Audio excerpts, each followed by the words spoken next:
E aí, gente, como é que vocês estão? A gente hoje vai dar início a mais uma aula de filosofia. Vamos lá? Então, gente, vamos para a nossa segunda parte de revisão para o simulado. Bem, eu vou começar com vocês hoje falando um pouquinho de Platão, tá? Mas eu vou falar de Platão fazendo uma comparação entre ele e os filósofos cristãos. Afinal de contas, a gente já viu nas nossas aulas que os filósofos cristãos, eles se basearam nos filósofos gregos para criar suas teorias. Então, vamos lá? Eu queria falar um pouquinho desse conceito, né? O que é a teoria das ideias de Platão. Bem, para Platão existiam três mundos, né? Que eram o mundo das ideias, o mundo sensível e o mundo das artes. Ele dizia que o mundo das ideias era aquele mundo perfeito, né? Onde estava lá toda a base do conhecimento humano, né? E que o mundo sensível era nada mais que uma reprodução, né? É uma cópia, né? Desse mundo. E o mundo das artes era cópia da cópia. É a representação da cópia desse mundo sensível. Basicamente, gente, essa teoria, né, ela declara, né, de que a realidade é composta de ideias, ou seja, formas abstratas. Essas ideias ou formas, né, são os únicos objetos capazes de oferecer, né, um verdadeiro conhecimento, tá bom? Então, de que forma que esses filósofos cristãos usaram essa teoria de Platão para validar as suas teorias, né? Bem, primeiro a gente vai falar um pouquinho da filosofia cristã, tá? Então a gente sabe que mais ou menos, né, no século II até os dias de hoje, existiam pensadores, né, que geralmente eram padres, eram estudiosos, chamados teólogos, que estudavam as escrituras. E eles montaram, né, essa filosofia com o intuito de quê? De unir a ciência, que a filosofia é uma ciência, e a fé. Então, já que eles viam, né, o surgimento dos estudos filosóficos e não tinha mais para onde correr, eles queriam validar esses estudos filosóficos utilizando a fé, fazendo uma comparação. Então, filósofos como Santo Agostinho, Tomás de Aquino, eles criaram suas teorias baseadas em quê? Nos filósofos gregos. Eles partiram dos filósofos gregos para construir suas teorias. Tá bom?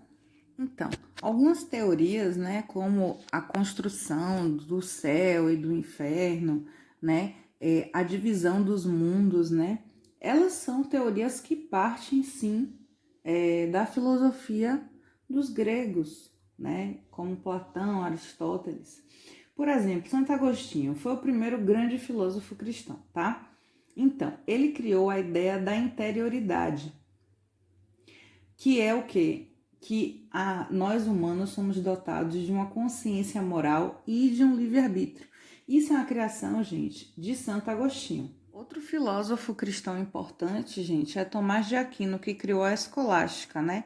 Cuja tese defendia, né, na validação das autoridades dos reis, por exemplo. Então, isso é muito importante vocês saberem. Bem, a minha segunda sugestão de estudo para vocês é estudar o método aristotélico, tá? As três proposições e a sugestão de Aristóteles, que era divisões do conhecimento. Bem, para Aristóteles, gente, a ciência é essencialmente lógica. É por isso que muitos falam que Aristóteles foi o pai da ciência, né? Que ele falava muito da observação, do empirismo. Outro ponto importante é que ele dedicou muito a sua filosofia a entender as causas de tudo que ele observava, tá? Então, ele foi um exímio observador, né? E a ciência, ela tem esse cunho, né, de observar.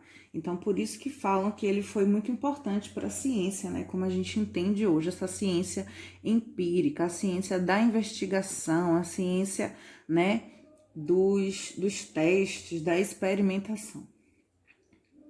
Porém, ele também acreditava que a ciência não era feita só de observação. Por isso que eu gostaria que vocês pesquisassem as três proposições, tá?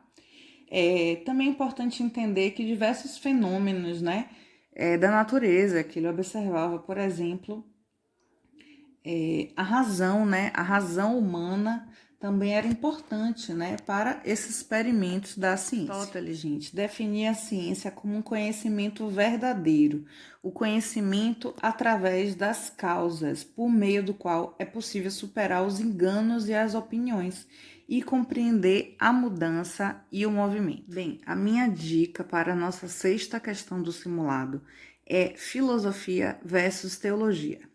Será que existe alguma semelhança entre elas? Será que uma influenciou a outra?